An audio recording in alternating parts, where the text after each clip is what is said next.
con un día muy, pero muy frío después de mucha lluvia. Tenemos mucha nieve en la cordillera, lo que es positivo, por supuesto, pero el frío se viene. Así que felices nuevamente cuando son las 20 horas casi, eh, partiendo hoy día 12 de junio, una nueva edición de El Vecino Normal, perdón, del programa Verdadera Justicia en El Vecino Normal, que sale gracias a usted, sale a ustedes gracias a la Fundación Comprometidos. Recordemos que estamos en Facebook transmitiendo en directo en El Vecino Normal y también tenemos el Twitter y podemos visitar también, pueden visitar la página www.elvecinonormal.cl. Bueno, en esta oportunidad, dada la situación tremendamente grave que está ocurriendo en nuestro país, no solo por el virus, sino por todas las cosas que se están entretejiendo siniestramente por parte del gobierno, yo diría de una manera eh, velada. Tenemos una invitada muy interesante, ella es María Cecilia Bartolín, de la organización Antimafia Chile. Ella pertenece también a la plataforma Chile Mejor Sin TLC, a la coordinación de unidad social, y participó activamente en la organización de la Cumbre de los Pueblos. ¿Cómo estás, María Cecilia? Gusto de tenerte en el programa. Hola, ¿qué tal? Muy bien y muchas gracias por la invitación. Mira, Cecilia, para partir, para ubicarnos en la temática que queremos tratar, bueno, algo ya mencionamos, es muy preocupante como el gobierno que tenemos en este momento, vemos todos a simple vista que el coronavirus se le escapó de las manos, pero parece, y lo que voy a decir es aventurado a lo mejor, pero parece una suerte de cazabobos esto del coronavirus que nos tiene a todos entretenidos, preocupados de las cuarentenas, de los salvoconductos, etcétera, etcétera. Y bajo cuerda, el gobierno está dándole suma urgencia a varios proyectos de ley, que tú sabes muy bien cuáles son, ¿cierto? Todo lo que es referente a la inteligencia para perseguir especialmente al enemigo interno, que son las organizaciones sociales, porque a él le interesa solamente controlar el estallido. Así también se ha blindado contra la Corte Penal Internacional o pretende hacerlo, digamos, no es que lo haya hecho, sino que presentó un proyecto de ley para blindarse ante la Corte Penal Internacional por un requerimiento presentado en la Fiscalía de la Corte Penal Internacional justamente en febrero de este año, a raíz del problema del estallido. Y estamos viendo muchas cosas que está haciendo el gobierno bajo cuerda. El tema de la infraestructura crítica también está en discusión en la Cámara de Diputados, entonces, por un problema de que no se ha definido qué es lo que es infraestructura crítica. Entonces, por otro lado, hay la idea de adoctrinamiento a los jóvenes, que algo me mencionaste fuera de cámara, eh, que nos parece de la mayor gravedad. Cuéntanos un poco, Cecilia, cuál es la situación, cómo ves tú la situación, cuál es el panorama general para nuestros telespectadores. Sí, bueno, precisamente desde el año pasado, el 18 de octubre en adelante, ha habido una arremetida por parte del gobierno, eh, precisamente en blindarse y además apoyar por sobre todas las cosas y apoyar a todo lo que es la labor de carabineros y la labor de represión. Porque aclaremos que desde el 18 de octubre en adelante había una labor de represión brutal, una sistemática violación a los derechos humanos, y eso ha persistido en el tiempo. El tema del COVID lo que hizo apaciguar un poco el tema de la protesta, por una cosa de lógica, es una pandemia, por lo tanto la gente debe cuidarse, pero esto sigue estando allí. Eh, en el tema de esta ley, eh, que es la ley que fortalece y moderniza el sistema de inteligencia del Estado, literal, así está. Ojo, esta ley fue presentada el martes 13 de noviembre del 2018 y fue presentada a la Cámara del Senado en un segundo trámite, ¿ya? Y fue presentada por el ministro de Defensa por el Ministerio de Hacienda, el Ministerio del Interior y Seguridad Pública, Ministro de Justicia y de Derechos Humanos. En esa época eran Andrés Chadwick, del Interior, Rodrigo Villa, el Ministro de Defensa Alberto Espina, el jefe de la Unidad Jurídica Alicia de la Cruz, el director de la ANI Luis Masferrer, y etcétera. Pero esto fue en noviembre del 2018, fue tratado todo el año 2019. Y a raíz de que se presenta el COVID, donde supuestamente el gobierno ha dicho permanentemente cada vez que sale a la televisión a dar un discurso de que le preocupa a la gente, que le preocupa la situación, que le preocupa la sociedad civil, y eso es mentira. No ha hecho absolutamente nada en favor de la sociedad civil. Nada, muy por el contrario. Se ha abocado, tal como tú mencionabas al principio, a hacer todo tipo de leyes y a reforzar con la compra de carros lanzaagua, zorrillos, e implementación para carabineros que vale millones de pesos. En vez de estar reforzando la primera línea de la salud, que es la gente que está trabajando y que efectivamente hay un alto porcentaje de ellos que están en cuarentena por contagio, resulta de que están reforzando la represión. A los agentes que reprimen específicamente, ellos están reforzando aquello.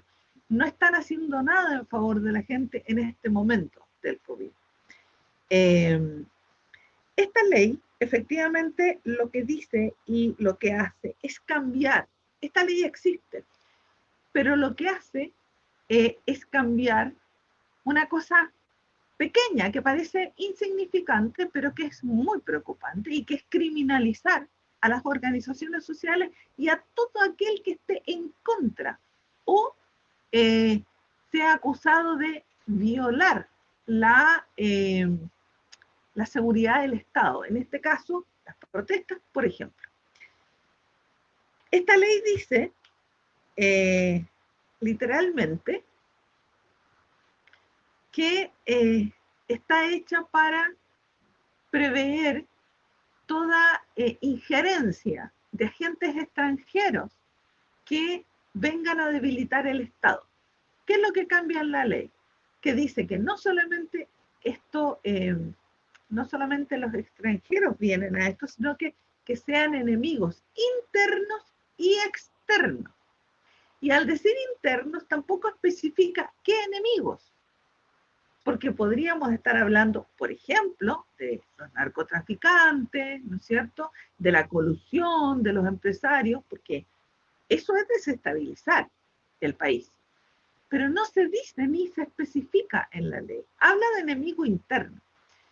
Y le da poder a esta organización que va a pasar a depender derechamente del presidente. No van a tener injerencia ni el Poder Judicial, ni la Cámara de Diputados, que es un ente fiscalizador efectivamente de lo que hace el gobierno, cualquiera sea el gobierno.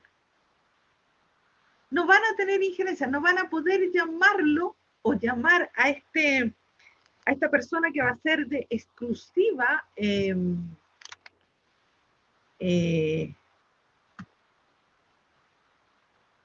¿cómo es que se llama? Va a ser de exclusiva confianza del presidente, porque él lo va a nombrar. Entonces, esto queda a arbitrio de personas políticas.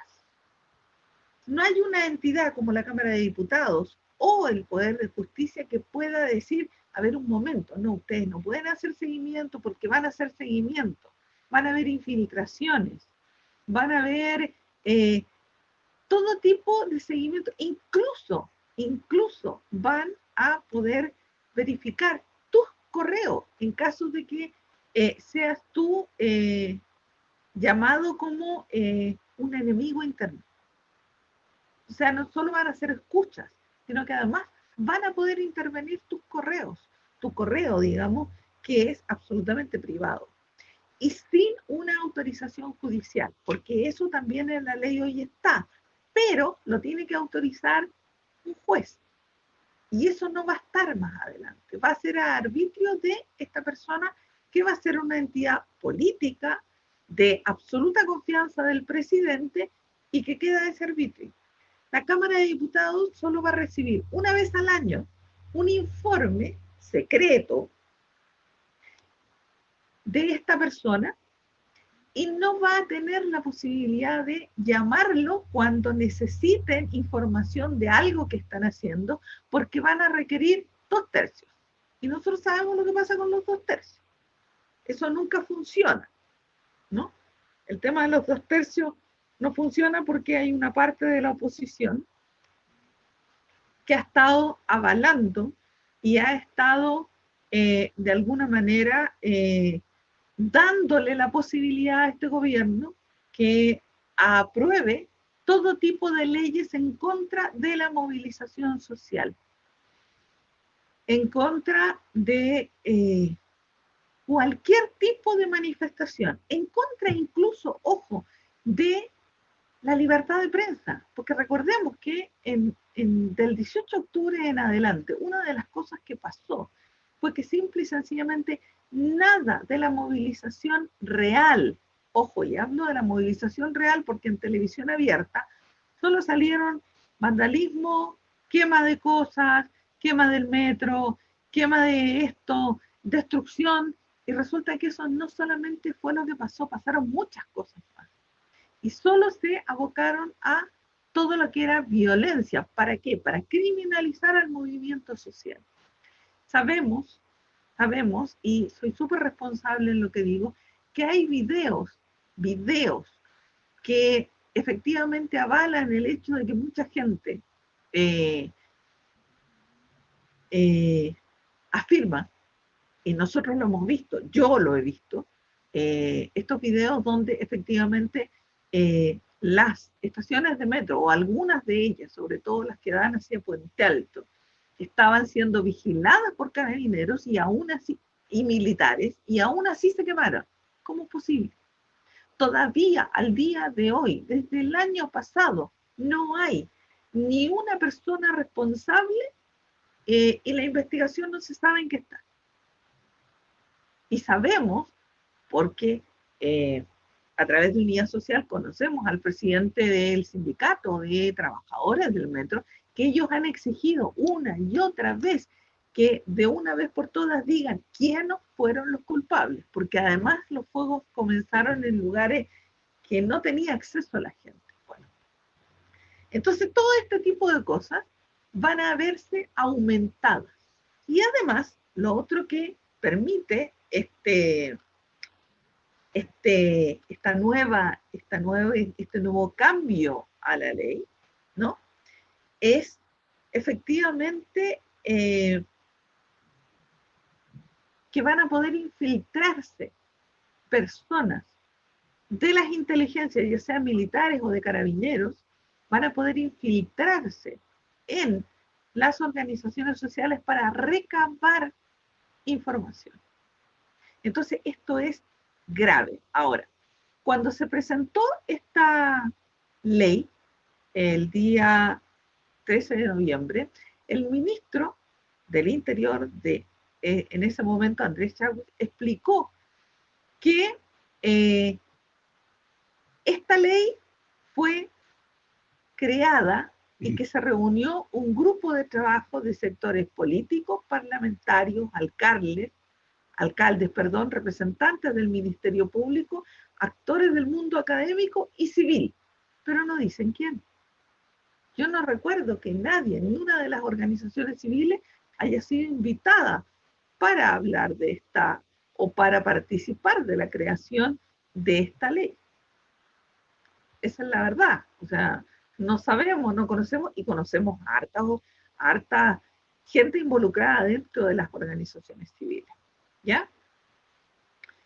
Ahora, hay aquí una cosa que es de suma gravedad y que es lo siguiente. Desde el año pasado, como hablábamos, han estado creando o armando toda una batería de legislación que tiene que ver con la criminalización de la protesta social. Pero además implica, estamos hablando de la ley, como tú dijiste, de la infraestructura crítica, el proyecto de inteligencia, ahora, la ley antisaqueo, ¿ya? Y además el convenio que firma la ANI con el Sename para recabar información. Estamos hablando del Sename, una institución que debiera de proteger a jóvenes y a niños en situación vulnerable, ¿no? Sin embargo, hay un convenio para recabar información y eso implica vigilarlos para poder recabar información y luego, por supuesto, si se da el caso o amerita el caso de acuerdo a lo que ellos piensan, ¿no? Criminalizar a estos jóvenes. Aparte de la vulneración social que ya tienen, además criminalizarlos. Pero además este tipo de batería de leyes va y atenta directamente en contra de una democracia. Son leyes que son y que se ve en estados absolutamente autoritarios, dictaduras literalmente. Entonces, nos están quitando la democracia que supuestamente tenemos, porque la verdad es que no tenemos una democracia, pero con esto nos están quitando lo poco y nada que nos queda, que es la manifestación social, el derecho a pensar distinto, porque yo bien puedo pensar que con esta ley, yo el día de mañana salgo a una esquina y sin cortar una calle y sin hacer absolutamente nada de eso, puedo perfectamente, si me pongo a hablar en una esquina en contra de lo que el gobierno está haciendo, porque no me gusta, porque estoy en desacuerdo, me pueden detener, me pueden llevar detenida y la ley se los va a permitir. Entonces es gravísimo. Cecilia, perdona, pero perdona que te interrumpa, pero muy interesante lo que estás diciendo. Pero sería inconstitucional. Es que ese... la Constitución. Sí, sí, sí. Sí, el artículo 13 de la Constitución dice eso. Pero sabemos perfectamente que, por ejemplo, dentro de una democracia, el derecho a difusión o el derecho a que yo salga y me manifieste ha sido violado permanentemente, no de ahora. Piensa en los jóvenes que se manifestaron en 2011. ¿Qué obtuvieron de respuesta? Represión. Piensa en todas las manifestaciones que se hicieron de no más AFP, cuando se movilizaron millones de personas por la Alameda. ¿En qué terminaban todas esas cosas? En represión. Y no comenzaban los manifestantes. Del 18 de octubre en adelante, cuando la gente empezó a manifestarse pacíficamente en la Plaza de la Dignidad, ¿qué pasó? Represión. Y una represión brutal, además, con una violación sistemática de los derechos humanos. No dicho por mí, dicho y establecido por organizaciones defensoras de derechos humanos, no solamente nacionales, sino también internacionales, incluida, ojo, la ONU, que teníamos poca esperanza de que se pronunciara en contra, y sin embargo lo hizo. Dijo que en Chile se violaban sistemáticamente los derechos humanos. Entonces, y se estaba violando la Constitución. ¿Y alguien dijo algo? ¿Algún parlamentario hizo algo? ¿Alguien del Ministerio de Justicia hizo algo, dijo algo en defensa de aquello? No. O el Tribunal Constitucional. O sea, eso menos. Aclaremos que el Tribunal Constitucional jamás va a hacer una cosa así. Pero los parlamentarios. Estoy hablando de los parlamentarios, diputados en este caso, que son el ente fiscalizador que lo decreta la Constitución, es parte de sus deberes. ¿Qué hicieron con respecto a eso? Salvo honrosas excepciones que patalearon y dijeron, no, esto está mal, que si yo, no sé qué, pero la gran mayoría de ellos han avalado todas las leyes que ha presentado el gobierno, todas las leyes. Por lo tanto, no estamos diciendo nada loco. Efectivamente es anticonstitucional, pero ¿y eso lo frenó? No, no lo frenó, porque no hay una oposición. Ahora, Lo grave de este tipo de leyes es que en una democracia sana, los poderes actúan de manera independiente, ¿correcto? Bueno, en este caso, estas leyes que se están llevando adelante, lo mínimo que debería haber pasado es que o el Parlamento o además la justicia, que es un poder individual, hubiera dicho, a ver, no, momento, esto es anticonstitucional, ustedes no pueden hacer esto, porque estamos yendo hacia una dictadura, porque estamos violando los derechos de las personas. Pero no pasó. En el momento del estallido, efectivamente el presidente de la Corte Suprema, que estaba fuera de Santiago, viajó para acá a decir, pucha, no, esto tenemos que ver, lo que sé yo, no sé qué. Llegó acá y ¿qué pasó? Nada. Todos los policías que fueron acusados con videos de por medio de disparos a los ojos, de haber dejado ciega a personas de un ojo o ambos ojos, no hay ni uno solo detenido. Sin embargo, tenemos en las cárceles hoy más de 3.000 personas que fueron detenidas en situación de estar manifestándose en la Plaza de la Dignidad y están detenidas, ¿cómo que se dice? Detención preventiva. Ni siquiera han terminado su juicio o han comenzado su juicio. Están detenidas allí, ilegalmente. ¿Y alguien dice algo? Entonces, ¿estamos de verdad en una democracia? No estamos en una democracia. Y eso es algo que tenemos que entender.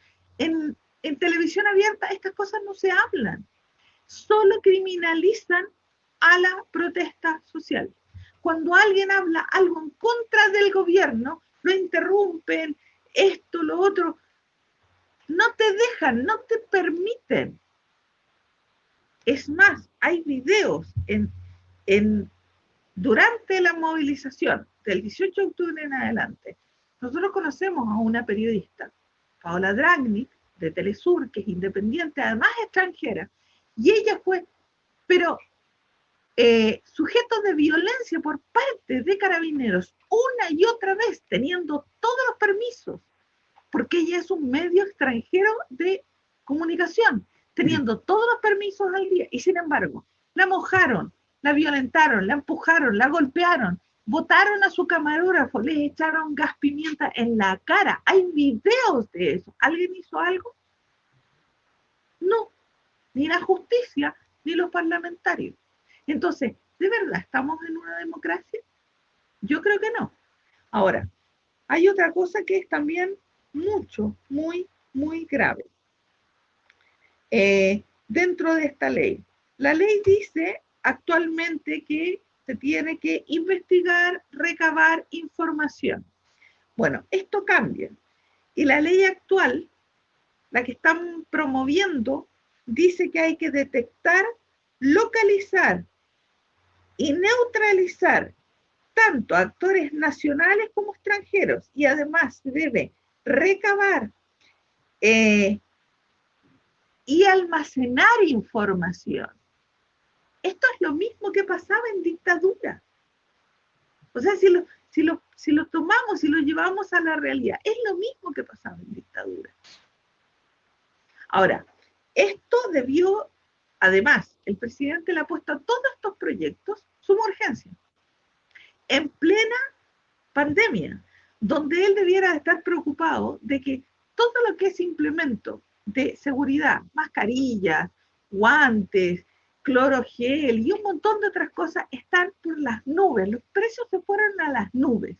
Y él tiene la facultad, de acuerdo al estado de catástrofe que él mismo decretó, tiene la facultad de mantener los precios en un límite y punto, para que no haya especulación, cosa que hoy está pasando. Pero no le interesa. No le interesa. A él le interesa colocarle suma urgencia a estos proyectos, y este proyecto debió haberse votado el 2 de junio. No fue votado porque el diputado Jorge Brito ya se opuso argumentando que es un mal proyecto y que es propio de gobiernos autoritarios, como yo te mencionaba, y que no corresponde debatirla en un contexto de crisis sanitaria, económica y social. Y está detenida, pero se le dio un plazo y el 15 de junio debiera de votarse. Y lo más probable es que se apruebe, porque lo hemos visto. Gran cantidad de parlamentarios de oposición, estoy hablando del Partido Radical, estoy hablando del PPD, estoy hablando de parte de la democracia cristiana, votan a favor de los proyectos del gobierno. Entonces no son oposición. Dicen ser, pero en realidad no lo son, porque han votado avalando todos los proyectos de este gobierno. Ahora, tú hablabas también del decreto supremo, o ya lo comentamos. No, me refiero a... No. Mencionamos a la pasada esto de esta intención que tienen de adoctrinar a los jóvenes. Sí, bueno, no es una intención, lamentablemente. Nosotros tenemos un sistema presidencialista, por lo tanto el presidente tiene la facultad de decretar o de hacer decretos supremos que se publican y son ley. Bueno, el día 11 de junio apareció publicado en el Diario Oficial el decreto supremo que le da la facultad al ministro de Defensa de autorizar la creación de establecimientos premilitares.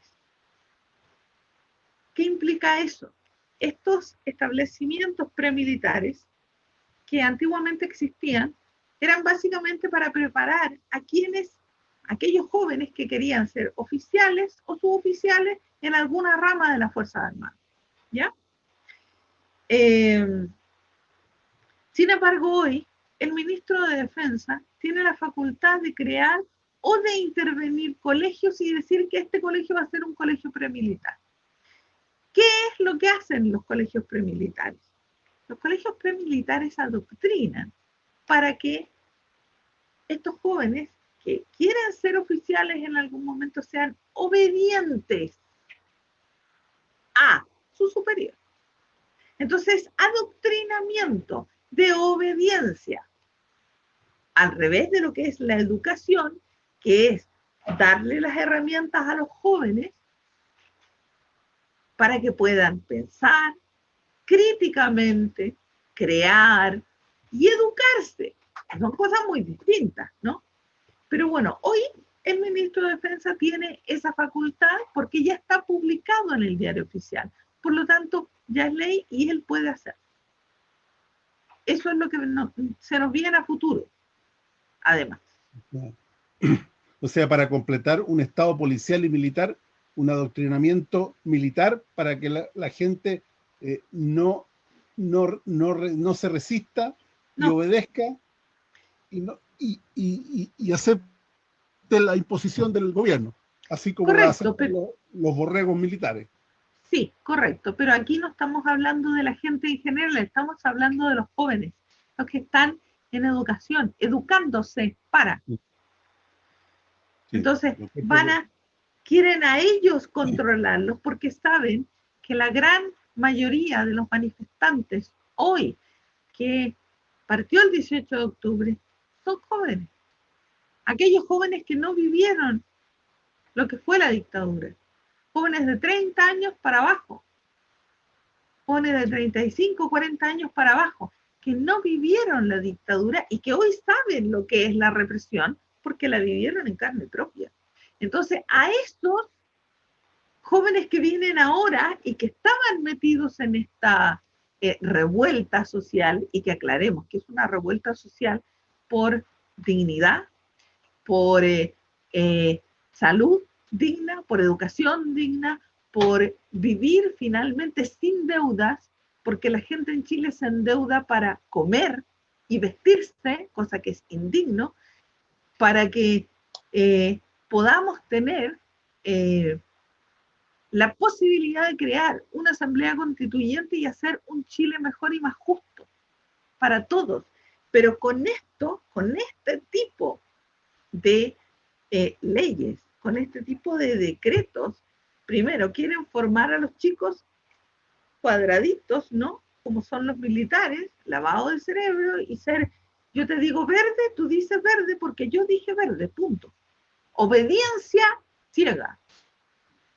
Y además, todo este tipo de leyes va para que, sabiendo el gobierno que la pandemia va a pasar en algún momento, probablemente 3 meses más, un poco más, lo que quieren hacer es que en caso de que haya cualquier manifestación o exista la posibilidad de esta desobediencia de nuevo, que va a hacer, y no solamente por justicia social, sino que por hambre, porque hoy la gente está pasando hambre. Lo que quieren hacer además es llevar todo esto para postergar el plebiscito que se cambió para octubre por el tema de la pandemia. Entonces, están desde ya poniéndose el parche ante la herida para poder eliminar esto, porque en algún momento creyeron que podían manejar esto, se dieron cuenta de que hay una abrumadora mayoría de gente que quiere un cambio en la Constitución y que eso los desarma, porque les quita todas las herramientas y porque no van a tener la posibilidad, porque la gente va a votar por la Convención Constituyente, que no es una asamblea constituyente, pero que pueden terminar exigiendo con grandes movilizaciones una asamblea constituyente y no les va a quedar otra que aceptar eso. Finalmente debemos recordar que cuando la institucionalidad deja de funcionar, ¿y qué es lo que está pasando hoy? Desde el 18 de octubre en adelante, cuando la institucionalidad deja de funcionar, el poder constituyente vuelve a su origen, y su origen es el pueblo, no son los políticos. Y ellos están haciendo todo esto para poder hacer toda esta convención constituyente solamente con parlamentarios y volver a rehacer una constitución a la medida de lo que ellos necesitan y quieren seguir teniendo en su poder. Muy claro, muy interesante y muy grave por lo demás. María Cecilia, lamentablemente muy grave. muchas gracias por participar con nosotros. La verdad que ha sido muy interesante, muy clarificador, diría yo, para nuestros telespectadores, y muy grave. Realmente las cosas que has dicho son para preocuparse. Así Una que, última cosa, nada más. Un mensaje para los telespectadores que nos están viendo. Señora, señor, usted tiene el poder de escribir a su diputado para que rechace esta ley. Es parte de lo que usted tiene que hacer. Escriba, correo, Twitter, están en las páginas de la Cámara de Diputados. Escríbale a su diputado de su región, de su comuna, para que rechace este proyecto. Eso es lo que podemos hacer, presionar. Hoy presionar en base a que si él no hace lo que usted le pide, nunca más usted volverá a votar por él para que no sea reelecto. Eso. bueno, muchas gracias, Cecilia. Reitero el agradecimiento y a ustedes, queridos telespectadores, los tenemos que dejar. Muchas gracias por su sintonía y los esperamos el próximo viernes con un interesante tema en su programa Verdadera Justicia, aquí en El Vecino Normal. Buenas noches. Buenas noches.